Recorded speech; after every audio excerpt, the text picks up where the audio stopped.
Hi guys, welcome back to Property Kangaroo. So we're going to be talking about real estate bubble today. This topic actually came up during a lunch meeting with me and another friend, right? So he was actually very concerned about having Singapore having a property bubble, real estate bubble, and that it may burst soon.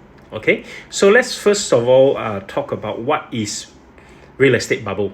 Okay, so real estate bubble arises when there is actually an overpriced situation, okay, overvalue situation, where people are buying above the valuation. Okay, that's one thing. And also over leveraging on their loan, which means that they are paying over what they can actually afford to repay return in terms of their home loan.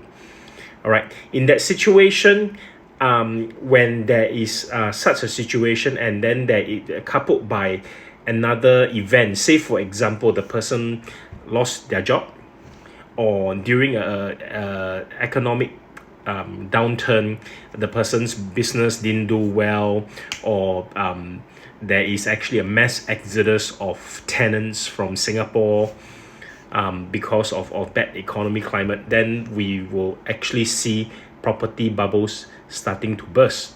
So first of all, these guys will not be able to service their loan, and then of course the bank may step in and actually take back the property and do fire sale, or the owner themselves do fire sale, and that's when you see property price plummet.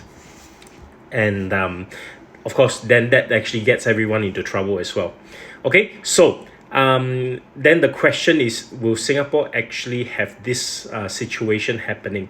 Now, in my opinion, chances of that happening is actually pretty low. Okay, why do I say that now? Because there are Singapore's property market is actually quite well regulated. Okay, so there are like measures like your ABSD, TDSR, your loan to valuation capping at 75%, and these are the things. So to ensure that we are not borrowing money from the bank over our head, okay, over leveraging on what we can actually afford to pay. So if everyone in Singapore, okay, can actually afford to service their loan, technically the bubble will not burst. Okay, now let's also look at this little picture at my in the background called the UPS Global Real Estate Bubble. Let me just make myself smaller and move myself up here. Okay, so basically this is actually a measurement of the real estate bubble across the world. All right, so of course if you are sort of on top here, all right, like example Toronto, a city where there is actually quite a bit of overvalue situation, and also there are bubble risk. Okay, so they're actually on the red zone bubble risk. Now that means that there is actually a risk of bubble really bursting. Okay, and Singapore wise, we are actually at number 20. Okay, so this is actually one of the things that Singapore don't want to be leading the charge. Okay, so number 20 with the index of 0.5, meaning that our property market is still healthy. Yes, there may be an overpriced situation, but overvalue, banks are not allowed to lend you money above the valuation. So overvalue is not a big problem in Singapore. Okay, of course if you want to buy an overvalued property, then you will actually have to fork out the money yourself. Okay, fork out the whatever cash in cash component.